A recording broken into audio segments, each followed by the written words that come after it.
आज सकाळ सकाळी कसा मामा भाचीचा खेळ सुरू आहे ते बघा. आज होते धनत्रयोदशी, त्यामुळं काही आम्ही उठून आवरलं वगैरे.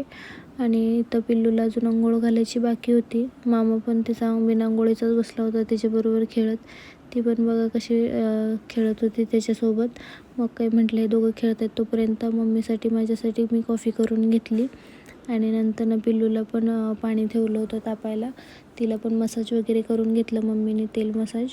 आणि त्यानंतर मग मी तयारी केली उठणं आणि तेल मिक्स करायला. योगेशला पण अंघोळ घालायची होती, म्हणजे माझ्या भावाला. त्याला पण मग अंघोळ वगैरे घालून घेतली. सकाळ सकाळी नाश्ता जेवण करायचं सोडून बघा याचं काय खाणं चाललं आहे. हा खात होता भेळ. मग म्हटलं तूच कशाला खातो, मला पण दे. मग मी पण खायला लागले. भेळ खूप छान होती, काल आणली होती आम्ही येताना. मग आम्ही खाल्ली भेळ वगैरे. आणि नंतर इकडे बघा मम्मीचं चाललं होतं कणसं सोलायचं. कणसं सोलायला बसली होती ही. हिला म्हटलं इकडं बघून हाय कर, तर हाय करते आणि प्रेक्षकांनाच म्हणते या कणसं खायला. मग योगेश कामाला गेला होता, म्हणून मग मी पण दुकानात गेले. सामान आणायचं होतं, डायपर वगैरे, त्यामुळं मग मीच गेले दुकानात.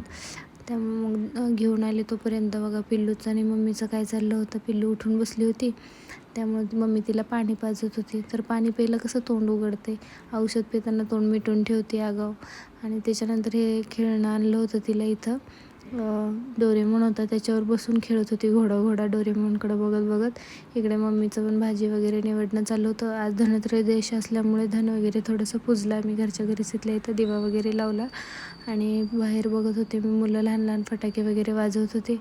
आणि पिल्लूला घेऊन योगेश वरती गेला होता, पण पिल्लू रडत होती. ती आता काय करायला लागली, सगळ्यांचे चेहरे ओळखायला लागली. ओळखीचे चेहरे असले तरच जाते, नाही तर रडत बसते. तिला मी इथे रांगोळी दाखवत होती, तर रांगोळी बघत होती ती. पिल्लूची खापूरपंजी आजी. तर तिचं आणि तिच्या आजीचं चाललं होतं. आजी करत होती तिचे लाड. मग त्याच्यानंतर श्रुती दीदीबरोबर थोडं खेळली, म्हणजे पिल्लूची माऊ. आणि त्याच्याबरोबर खेळून झाल्यानंतर रडायला लागली. तिच्याबरोबर थांबतच नव्हती ती कोणाकडंच. त्यामुळं मग तिला घेऊन मी खाली गेले परत. योगेशला म्हणलं घे तिला, मग घेतलं. आम्ही खाली गेलो. आणि इकडे मम्मीचं परत काहीतरी चाललं होतं, काम करत होती एकटीच. मग काय मामा आणि वरून खाली आलेले बघा, मामाबरोबर कशी खेळत बसली हसत. आणि वर रडत होती, म्हणजे तिला आता चेहरे चांगलेच ओळखायला लागलेत सगळ्यांचे. त्यामुळे ते आमच्याबरोबर चांगली खेळते आणि बाहेरचं कोण आलं तर रडत बसते. ते बघा माझा गपचूप योगेशने व्हिडिओ काढला होता खाताना. म्हणते खा.